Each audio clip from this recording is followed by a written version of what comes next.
Bon, le conseil communal de Nyon a accepté le budget présenté par la municipalité.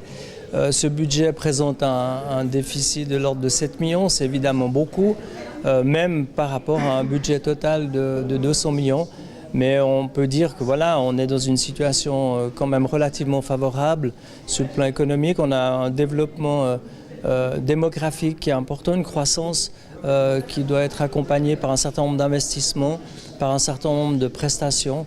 Et le budget reflète l'état de la situation. Nous sommes satisfaits que le conseil communal l'ait accepté. On aurait pu s'attendre à un affrontement gauche-droite à coup d'amendements, de sous-amendements. Il n'en a rien été.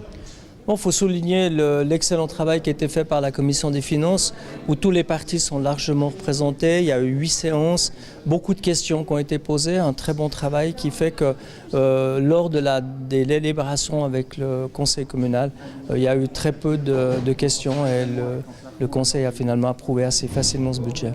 Décembre, c'est aussi l'heure des bilans. Quel est le bilan 2016 qui a vu finalement 2 municipalités en une année ?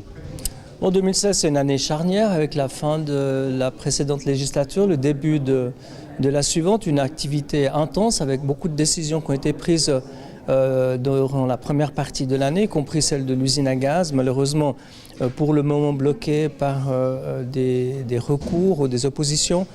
Nous espérons trouver une solution extrajudiciaire, mais ce qui est certain, c'est que nous allons retarder le début des travaux à l'été, le temps de trouver une solution et de permettre aux utilisateurs de l'usine à gaz comme aux festivals qui ont des activités de pouvoir déployer leur festival ou leur concert.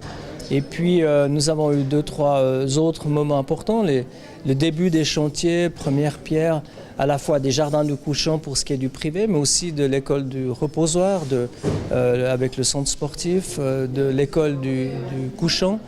Donc quelques très gros chantiers, il n'y a qu'à voir le nombre de grues qui sont installées dans la région nyonnaise pour constater tous les chantiers qui ont été ouverts.